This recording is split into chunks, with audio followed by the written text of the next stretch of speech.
गुजरात के लोकप्रिय मुख्यमंत्री श्री भूपेंद्र भाई पटेल, केंद्रीय मंत्रिमंडल में मेरे साथी डॉक्टर जितेंद्र सिंह जी, विभिन्न राज्य सरकारों के मंत्रीगण, स्टार्टअप की दुनिया से जुड़े सभी साथियों, विद्यार्थी मित्र, अन्य महानुभाव, देवी और सज्जनों, सेंटर स्टेट साइंस कॉन्क्लेव इस महत्वपूर्ण समारोह में मैं आप सबका स्वागत भी करता हूं, अभिनंदन भी करता हूं। आज के नए भारत में सबका प्रयास की जिस भावना को लेकर हम चल रहे हैं, ये आयोजन उसका एक जीवंत उदाहरण है। साथियों, 21वीं सदी के भारत के विकास में विज्ञान उस ऊर्जा की तरह है जिसमें हर क्षेत्र के विकास को, हर राज्य के विकास को बहुत गति देने का सामर्थ्य है। आज जब भारत चौथी औद्योगिक क्रांति का नेतृत्व करने की तरफ बढ़ रहा है, तो उसमें भारत की साइंस और इस क्षेत्र से जुड़े लोगों की भूमिका बहुत अहम है। ऐसे में नीति निर्माताओं का, शासन प्रशासन से जुड़े हम लोगों का दायित्व और बढ़ जाता है। मुझे उम्मीद है अहमदाबाद की साइंस सिटी में हो रहा ये मंथन आपको एक नई प्रेरणा देगा, साइंस को प्रोत्साहित करने के उत्साह से भर देगा। साथियों, हमारे शास्त्रों में कहा गया है, ज्ञानम विज्ञान सहितम यद ज्ञात्वा मोक्ष से अशुभात।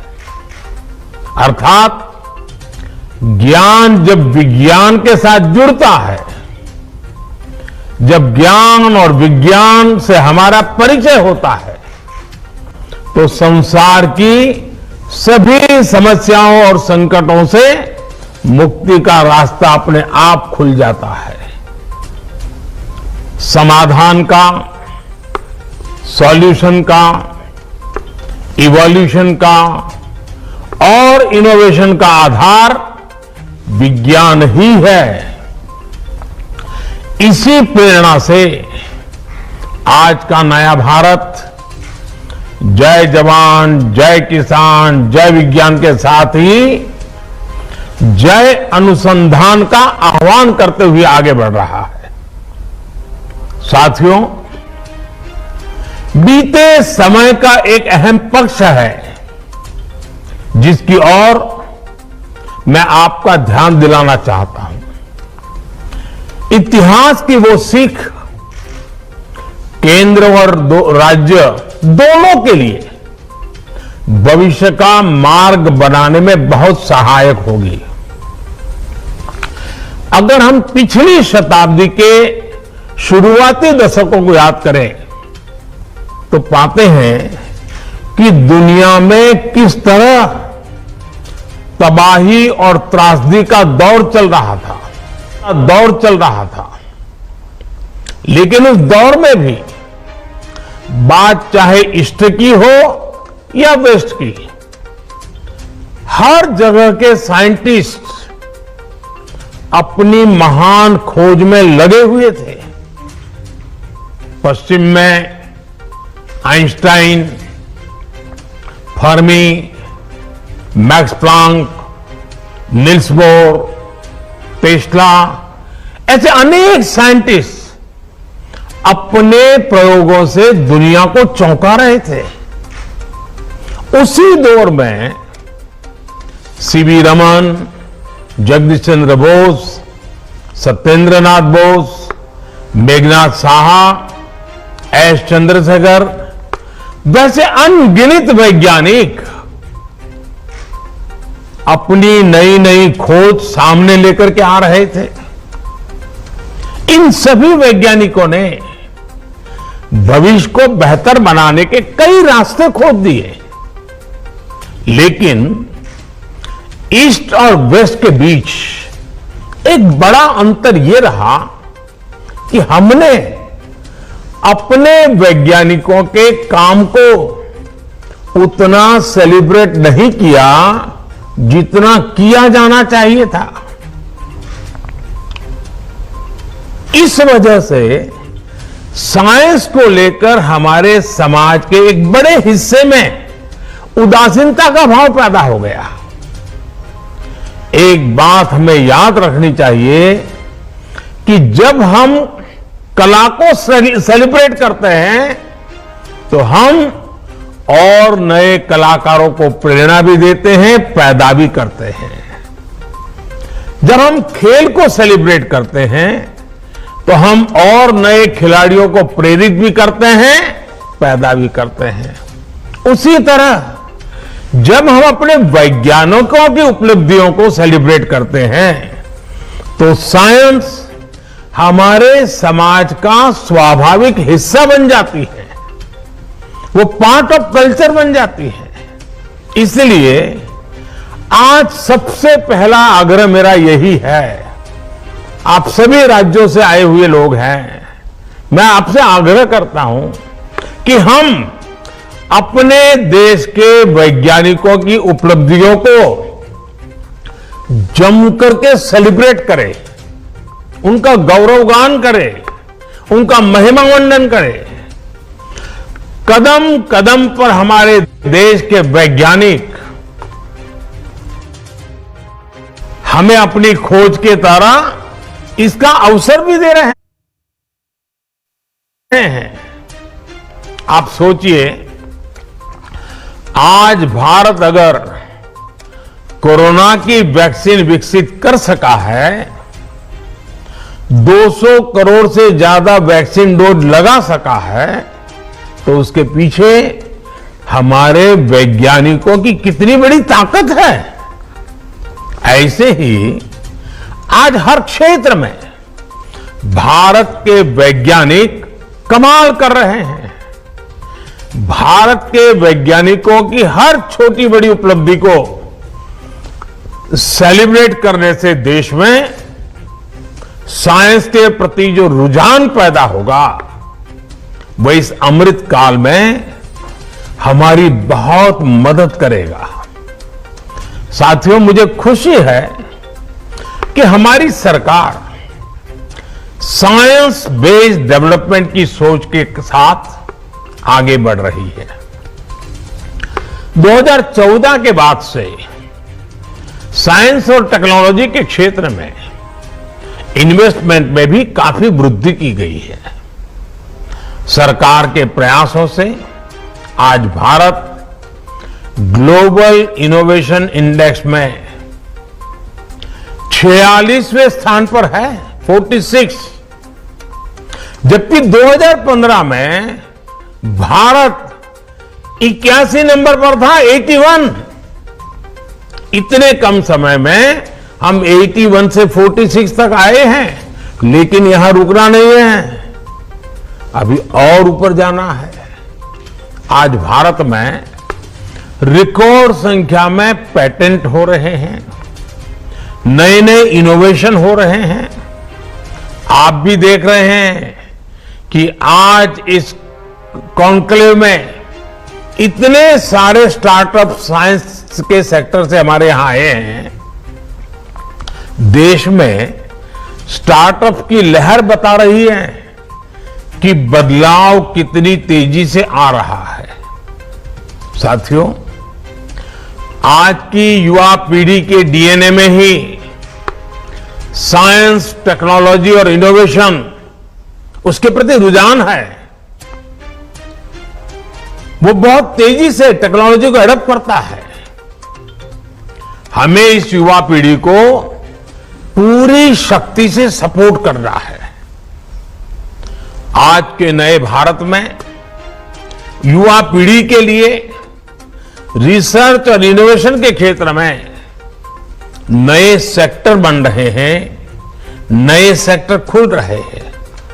स्पेस मिशन हो, डीप ओशन मिशन हो, नेशनल सुपर कंप्यूटिंग मिशन हो, सेमीकंडक्टर मिशन हो, मिशन हाइड्रोजन हो, ड्रोन टेक्नोलॉजी हो, ऐसे अनेक अभियानों पर तेजी से काम चल रहा है। नई नेशनल एजुकेशन पॉलिसी में इस बात पर खास जोर दिया गया है कि विद्यार्थी को उसकी मातृभाषा में साइंस और टेक्नोलॉजी की शिक्षा उपलब्ध हो सके।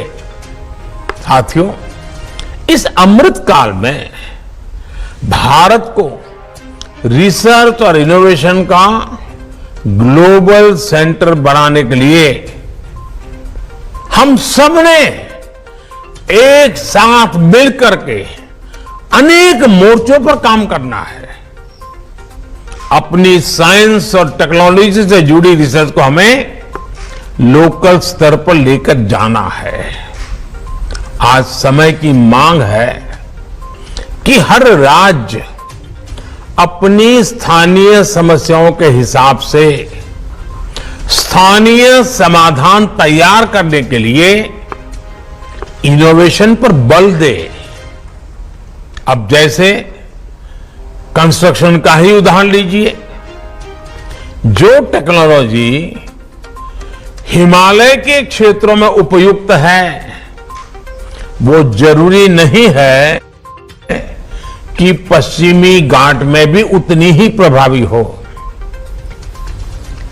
रेगिस्तान की अपनी चुनौतियां हैं तो तटीय इलाकों की अपनी समस्याएं हैं। इसलिए आज हम अफोर्डेबल हाउसिंग के लिए भी लाइट हाउस प्रोजेक्ट पर काम कर रहे हैं, जिनमें कई तकनीकों का उपयोग हो रहा है, उसको आजमाया जा रहा है। इसी प्रकार क्लाइमेट रेजिलियंस क्रॉप्स, उसको लेकर भी जितना लोकल होंगे उतने ही बेहतर समाधान दे पाएंगे। हमारे शहरों से निकलने वाला जो वेस्ट प्रोडक्ट है उसकी रिसाइकलिंग में, सर्कुलर इकोनॉमी में भी साइंस की बड़ी भूमिका है। ऐसी हर चुनौती से निपटने के लिए ये आवश्यक है कि हर राज्य साइंस, इनोवेशन और टेक्नोलॉजी से जुड़ी आधुनिक पॉलिसी का निर्माण करे, उस पर अमल करे। साथियों, सरकार के तौर पर हमें अपने साइंटिस्ट के साथ ज्यादा से ज्यादा कोऑपरेट और कोलैबोरेट करना होगा। इसी से देश में साइंटिफिक मॉडर्निटी का माहौल बढ़ेगा। इनोवेशन को प्रोत्साहित करने के लिए राज्य सरकारों को ज्यादा से ज्यादा वैज्ञानिक संस्थानों के निर्माण पर और प्रक्रियाओं को सरल करने पर बल देना चाहिए।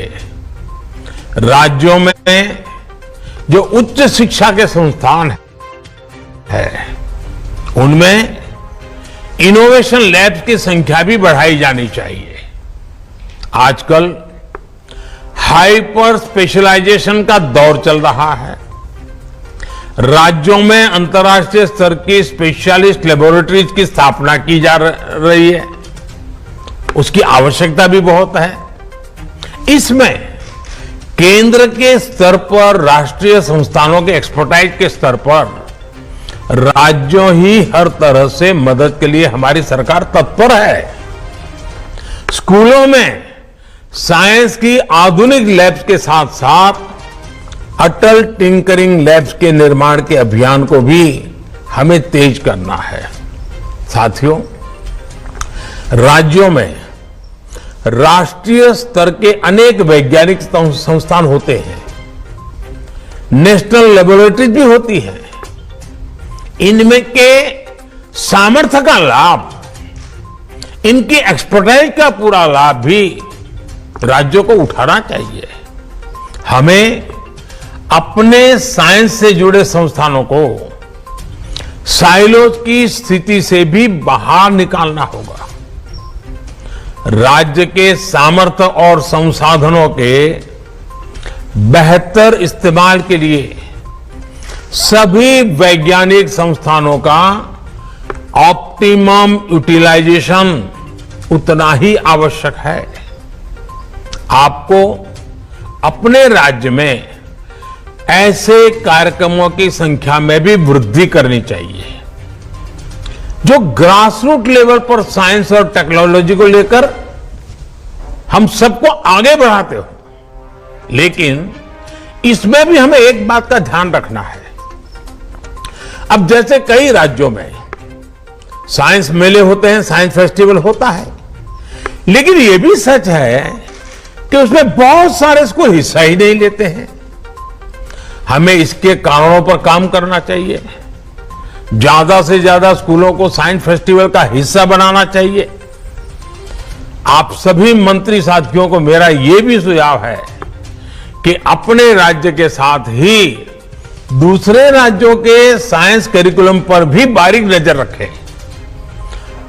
दूसरे राज्यों में जो कुछ अच्छा है उसे आप अपने यहां दोहरा सकते हैं। देश में साइंस को बढ़ावा देने के लिए हर राज्य में साइंस और टेक्नोलॉजी से जुड़े इंफ्रास्ट्रक्चर का निर्माण भी उतना ही आवश्यक है।